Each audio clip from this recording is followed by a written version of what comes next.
pris au piège. Une fanfiction Harry Potter par Snake BZH.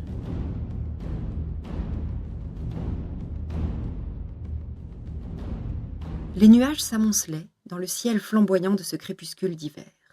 Le froid, mordant, bleuissait les chairs et figeait les souffles. Au loin, on n'entendait que le fredonnement du vent, encore calme. Mais dans ces montagnes d'Écosse, les anciens avaient l'habitude de dire « vent qui fredonne, tempête qui tonne ». Pour le moment, les nuages et le vent étaient les derniers soucis de Ron et d'Hermione. Ils couraient, ils fuyaient pour sauver leur vie. Des éclairs rouges, verts, bleus et de multiples couleurs claquaient près d'eux. Ils étaient poursuivis depuis des semaines qu'ils jouaient au chat et à la souris avec les mange-morts et les rafleurs. Jusque-là, ils avaient toujours réussi à éviter la confrontation. Mais aujourd'hui, ils étaient tombés pour ainsi dire nez à nez avec leurs ennemis. Ils s'étaient battus, en envoyant plusieurs au tapis, mais ils étaient trop nombreux. Hermione avait été touchée au bras par un sortilège cuisant. Elle avait perdu sa baguette en le subissant, celle-ci tombant dans les buissons. Ron avait crié à Harry de fuir. Trop de choses dépendaient de lui. Il n'avait pas entendu sa réponse. Se voyant submergé, le rouquin avait pris la main d'Hermione et l'avait entraîné à sa suite dans une tentative de fuite. Depuis combien de temps courait-il ? Ron l'ignorait. Il n'avait conscience que des mange-morts derrière eux, de la main d'Hermione dans la sienne et de sa respiration saccadée. Et alors qu'un éclair d'un vert maladif frôlait ses oreilles, Ron vit une cabane faite de rondins de bois se dresser dans une clairière. Il accéléra, provoquant un râle mécontent de son ami. D'un moulinet de sa baguette, il força la porte à s'ouvrir, et sans ménagement, il jeta Hermione à l'intérieur, avant de se retourner pour faire face aux agresseurs. Il lança plusieurs maléfices, se protégeant de ceux le prenant pour cible derrière le chambranle de la porte. Il prit vite conscience qu'il ne pourrait tenir longtemps ainsi. Il leva sa baguette haut vers le ciel et clama « Protego Maxima !» Et alors que la bulle de protection se mettait en place autour du chalet, un éclair frappa la baguette de Ron, la brisant. Le rouquin ramena son bras contre lui alors qu'une douleur lancinante lui transperçait l'abdomen. L'adrénaline aidant, il en fit abstraction.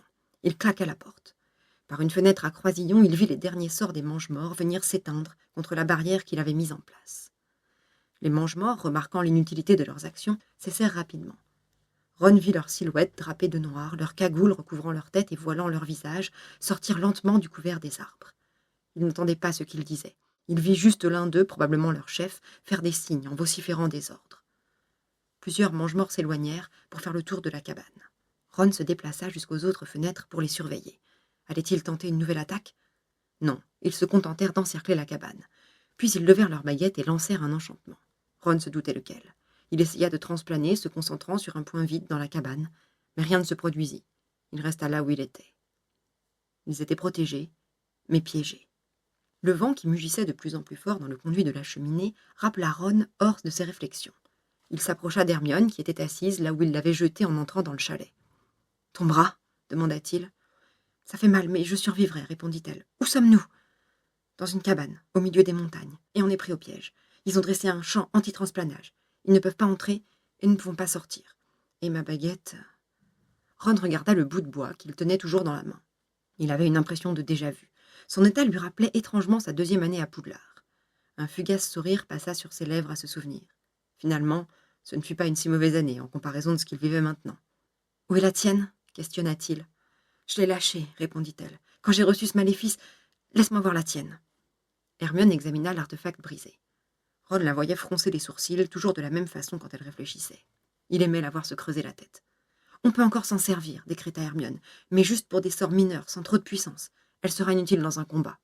De toute façon, son trône... » La tête lui tournait. Ron sentit ses jambes vaciller sous son poids et il tomba sur son séant. « Ron, qu'est-ce qui t'arrive ?»« Rien, souffla-t-il. Je dois juste être essoufflé.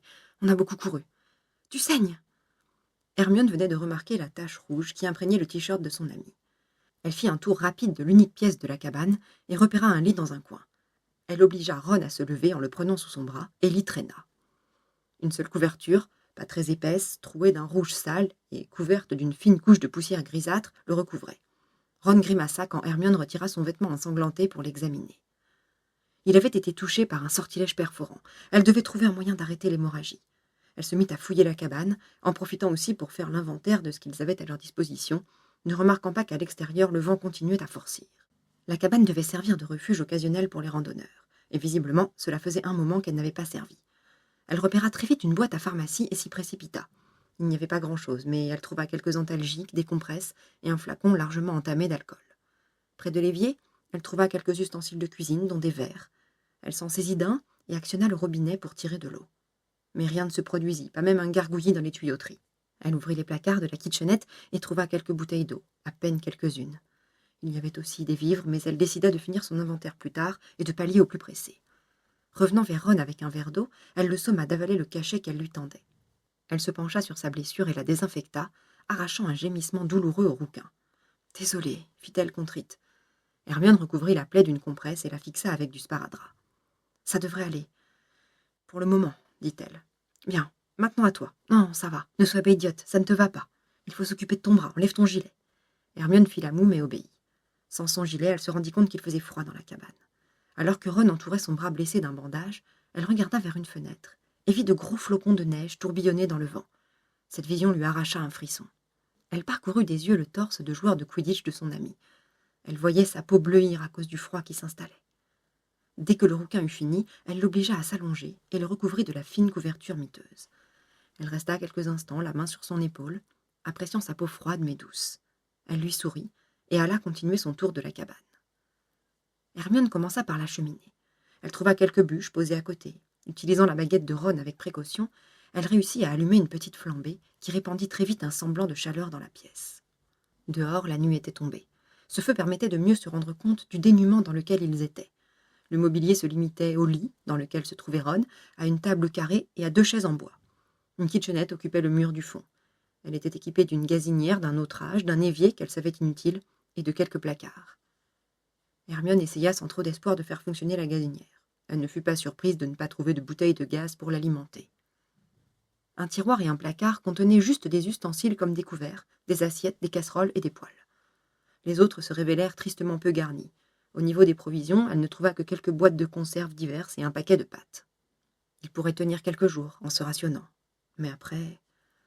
Les ronflements de Ron la tirèrent de ses réflexions alarmistes. Elle sourit en le regardant, qu'il avait l'air paisible en dormant. Elle le vit frissonner et décida aussi de se coucher après s'être servi un verre d'eau. Sans hésiter, elle se déshabilla, ne gardant que son soutien-gorge et son pantalon. Elle avait lu que le meilleur moyen de lutter contre le froid était de se coller peau contre peau. Elle vint se blottir contre le torse du rouquin. Ce dernier ne se réveilla pas, mais l'entoura de ses bras. Elle savait que c'était la chaleur qu'il cherchait ainsi, et rien d'autre, mais ne put s'empêcher de soupirer d'aise en s'endormant dans cette étreinte. À l'extérieur, le vent et la neige se déchaînaient, faisant vibrer les fenêtres. Pas assez fort pour aller contre la fatigue qui venait d'emporter les 2 jeunes gens dans un sommeil profond.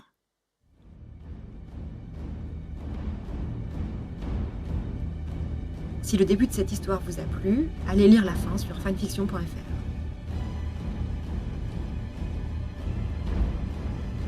Et si vous êtes sensible, vous pouvez préparer vos mouchoirs.